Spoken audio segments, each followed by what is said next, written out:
All right, so there I'm saying the word one and it sounds a little bit like an instrument, so this is a good point to talk about copy and paste, where I can select that sample, then do function up arrow for copy, and then come over here and start pasting.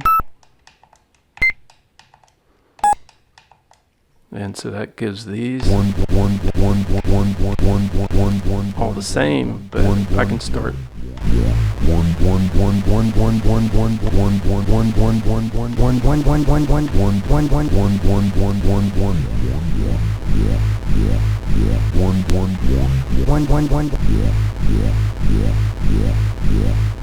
So that's quite a bit of fun.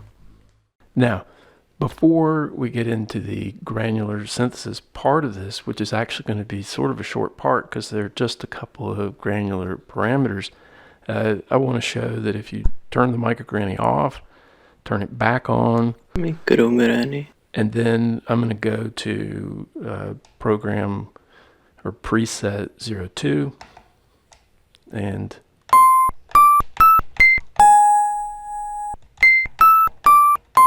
you'll see that it didn't save what I did after we did the recording, but that the recording, testing 1, 2, 3, is actually saved. So realize that every time you make a recording, the preset gets saved. So that way you don't lose anything.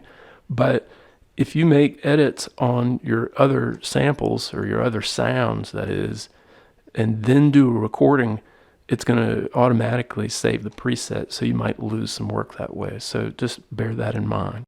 Now, the granular synthesis parameters are on the blue page, and that's going to be the grain size and then the rate of scanning, or what they call the speed. And so you can think of a positive speed that scans your grain or little sample clip across the sample positively, or in the case of the negative speed, it starts on the end of the sample and scans backwards. So in order to make that more clear, I made a sort of special sample in Audacity like this.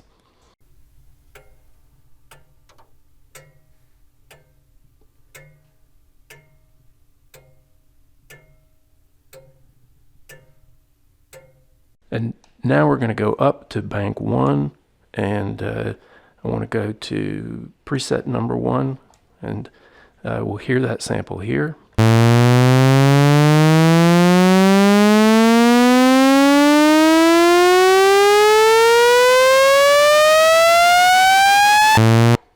Okay, so that's all there is to that, but I'm going to turn repeat off, and what we'll do is we're going to change the grain size, so blue page, and I'm going to make the grain size quite small. Now, to start with, the grain size is set to 0, and that just means that there is no grain. You're just going to play the whole thing. So that's where we're at now. I'm going to start to gradually change the grain. And now it's just repeating that part. And the nature of this sample that I made, you can't really tell that anything's going on. It's just that it doesn't ever change pitch. So right now, I'm stuck down at the bottom of the sample where it's a lower pitch. If I want to change where I'm at in the sample, what that will do is change the pitch, because I'm moving across that chirp that I made.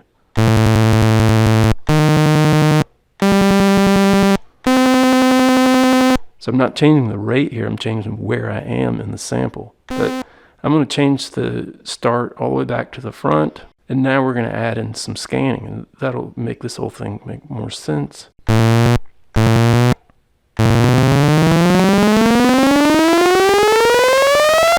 Now, do you hear how that's gotten faster? It's because I'm doing the chirp with the scanning rather than just having to wait for the entire sample to play.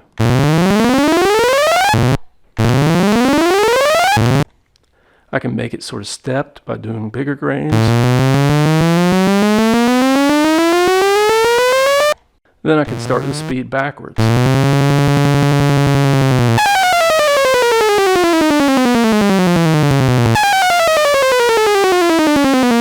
And no, it's not playing the sample backwards when it scans backwards. It's just moving where it starts.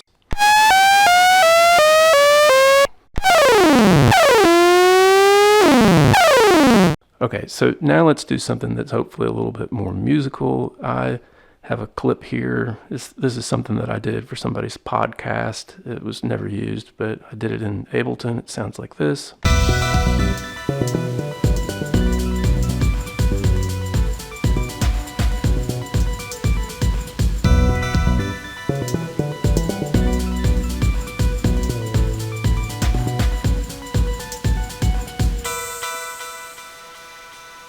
And so I just want to use that clip for some granular synthesis, and I'm also going to hook things up through the Korg NTS-1 for some reverb. and let's see how that sounds.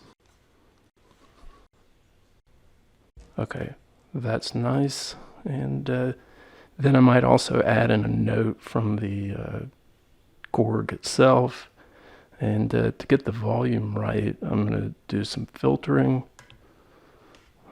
Turn it way down.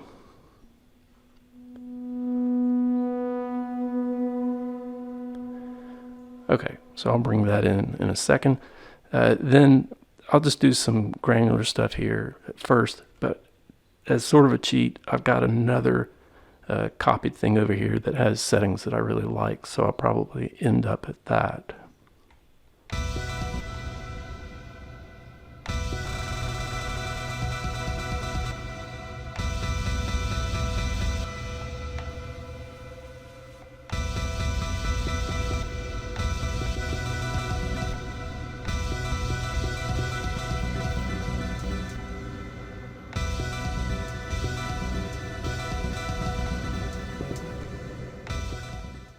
All right, so that's what fiddling with it sounds like. I'm going to go to the one that I did earlier and basically just going to hit hold and turn it loose. I've also pitched the sample down, so it makes it kind of a slower, smoother thing.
All right, so in this video, I'm playing the MicroGranny live, loose, and that's a lot of fun, but for maybe a performance or for a song, you might want to use it in more of a structured and synchronized mode. And to do that, you'll go with MIDI. And one thing that comes to mind would be something like the Korg SQ1 as a standalone sequencer. And this brings up, well, what do you really do with the MIDI? You can trigger samples with it. You can also, for a specific sample, use the MIDI note values to trigger different rates. So basically a pitched sample. You can also do that sort of thing from a laptop or desktop using something like a MIDI 2x2 box. The added benefit of using either a computer or a more complex sequencer than the SQ1 is that you can also sequence the control change values on the MicroGranny. That gives you a ton of possibilities because you'd be able to change things like sample start and stop, the grain size, and the grain scan. So you can think of doing custom scans of a sample.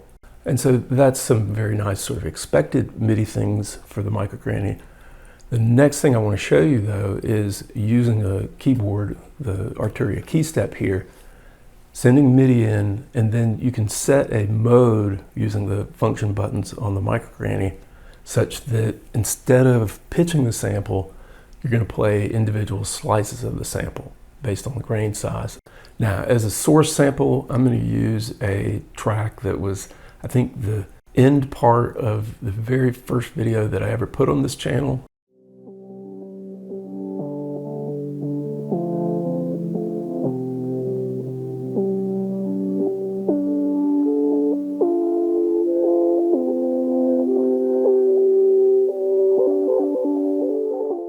But one thing that I really want to point out on this clip is that I'm using two mono guitar pedals to get a stereo effect. And this is something that I guess maybe I'd thought of it before, but I was reading this modular sound synthesis on the moon book by Tulpadusha and Pete Johnston.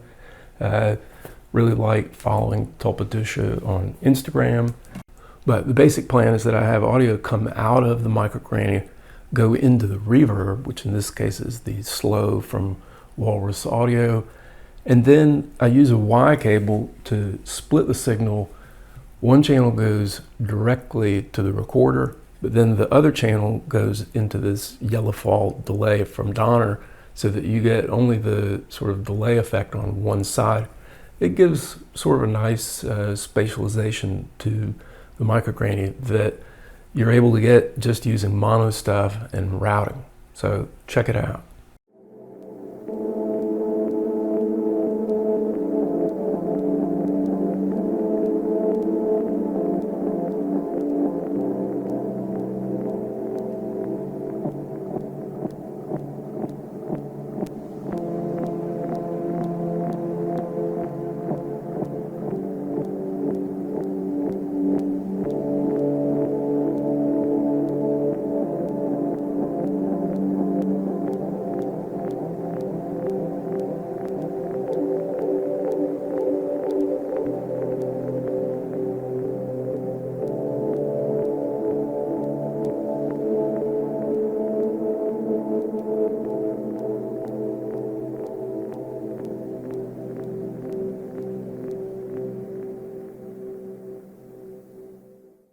Now, I've had a lot of fun doing this video with the MicroGranny. In fact, more fun than I expected. It's been a little bit of a conflicted video because I didn't think I would like it as much as I do, and you know, that's fine, but I really do want to talk about it in terms of value at this point. And so I think the place to start is with the VOLCA sample. This is a VOLCA sample 1. There's a new VOLCA sample 2 from Korg. That weighs in at $149, and the 2 adds a USB port, which allows much easier changes to the samples on board here. Sort of a hassle in the 1, got to admit, but then it also gives better MIDI connectivity where that you can go directly from your computer to the VOLCA sample. But let's just focus on what's on board here. That the VOLCA sample's got 10 sampling tracks, so it's got the polyphony that I've been talking about as a good thing for granular synthesis. Doesn't really have stereo separation, but the device has also got a reverb. It may not be the best reverb in the world, but it is nice to have. It's on the full mix. There's also some filtering on the full mix. But then you've also got individual filtering on a given sample track, which is nice. But the important stuff for Granular is that there are things like the starting point, the sample length. You can turn on looping. And just to demo that for a second, let me do, let's see. Okay, that's sort of a classic vocal sample from the VOLCA. I'm going to just change the length on that.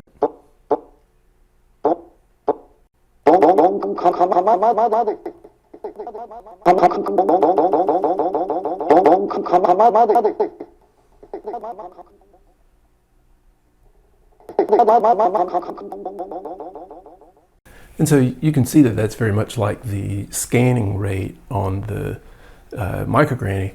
I'm doing that manually. I can go up or down with it, but don't forget that the VOLCA sample is also on top of a nice sequencer, which 16 steps, but you can do, I think, 10 different memories it is, and then you can chain those together in songs, and it's also got motion sequencing. So you could really, I think, do quite a bit of granular synthesis work with the VOLCA sample.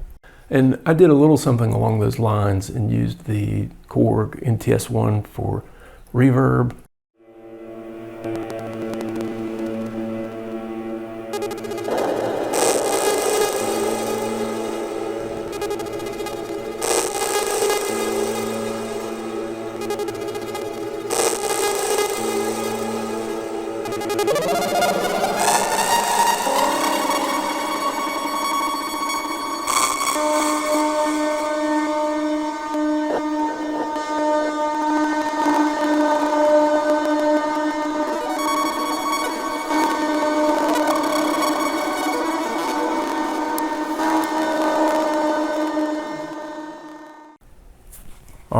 So here's the model samples, and it's from Electron, and $299, so $100 more than the MicroGranny.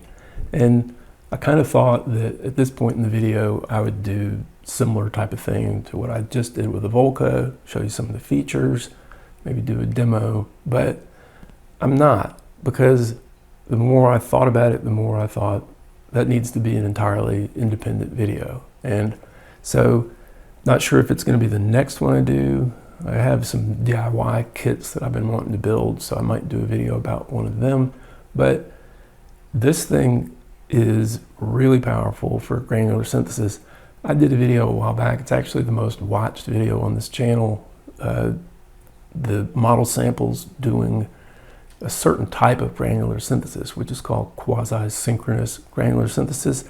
It's more of a noise type of thing, and I like the sound, but it was in that sense targeted and kind of limited. And so I want to just take a look at the model samples as a general granular tool that is more like some of the stuff I've done with spacecraft or even with the MicroGranny at this point. But think about it, it's got 6 polyphonic tracks. These pads are velocity dependent, and not just for the volume. You can have parameters that get modulated by the intensity of the strike. It's got a killer electron sequencer underneath that allows so much stuff in terms of randomness and that sort of thing. It's got built-in reverb, it's got built-in delay, and you're going to be able to have an LFO on every track, which can control things like sample length, sample start, and that sort of thing. So there is a lot to be done on this device in terms of granular synthesis. So I look forward to doing that. But to close this video out, I figured I would stick with a MicroGranny. It's a MicroGranny video, close it out with a MicroGranny track. And so I had an idea shortly after I actually got the MicroGranny that even though it was monophonic, that by using something like Ableton Live, you could basically choose some different tracks in Live and make subsets of your tracks, have a full mix on one pad, and then maybe just drums and bass on another, and maybe a break pad and that sort of thing. And you could kind of like cultivate a song in that way. It almost becomes more like a SP404, a Roland in that sense, or at least trying. But I did that, I made the tracks in Live, I got it on the MicroGranny, and I don't know, it was just sort of too much to get going. And so what I ended up doing was just taking one of the tracks that I made and giving it some different granular effects and that sort of thing, and using the NTS-1 for reverb again, which has been a really handy combo with the MicroGranny. So let's take a look at that. I appreciate everybody watching, and I'll see you in the next video.